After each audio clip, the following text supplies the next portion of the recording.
We're working on the second floor of Casita. In the previous video, we made Isabella's room. In this video, we made the second floor, specifically the hallway area. There are 2 windows and 2 open walls. I think there is a hallway behind these walls. Behind the pink window on the center, I think there is a room, but I don't think it's a bedroom. On the poster, Camilo stands behind the pink window, but we know that Camilo's room is in between Dolores and Antonio's rooms on the left side of the house. Looking at the view from the inside, Mirabel did not open the door behind the pink window when she was waking up everybody in the morning, so it's probably a rec room or a study. Maybe a secondary living room. It's quite unlikely, but it could be a really big bathroom. Behind the brown windows, I think there is a staircase. We saw in the movie Luisa coming up from the staircase complaining about how she's getting weak.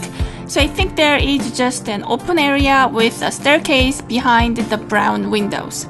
The walls are just open in 2 locations.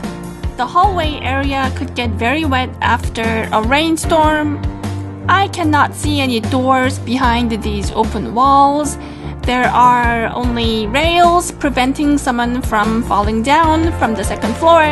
I suppose if the roof is big enough, it could prevent rain from entering inside. I'm guessing the individual rooms and particularly the doors need some weatherproofing because the walls of the house might not be able to protect individual rooms. You can see inside of the house through the open walls. It would take a lot of time to build inside of the house, so I simply pasted some cabin image inside. We will come back and work on the inside when we start the Encanto series.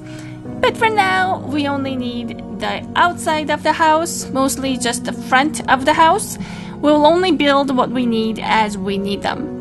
Anyway, I already drew in the rough locations of the holes and windows already in the first video, so we need to put a decent looking windows in their locations.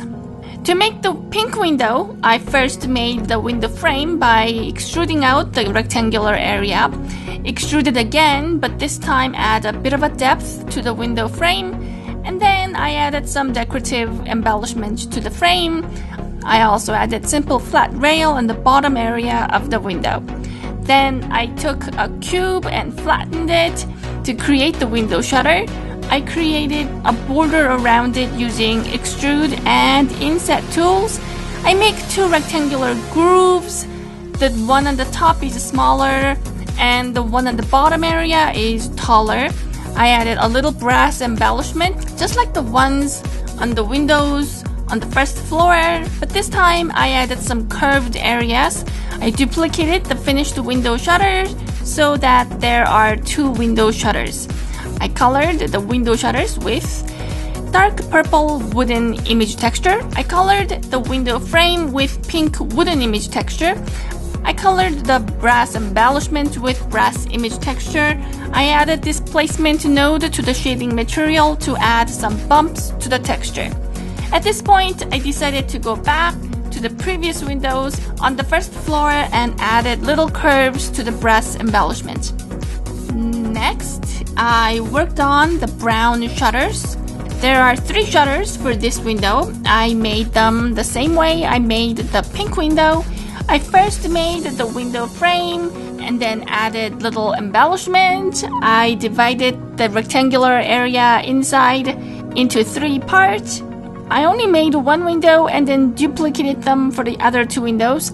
For the slats on the blinds, I flattened a cube and then duplicated about 27 times. I colored the window with light brown wooden image texture. I colored the window frame using pink wooden image texture. For the rails on the open walls, I copied the rails I previously made from the first floor. And then I covered the walls with yellow stucco image texture. I finally added a cabin image texture on the back wall, so it looks like we can see inside of the house through these open walls, even though the inside is not finished yet. So that was a quick modeling of the second floor around the hallway area.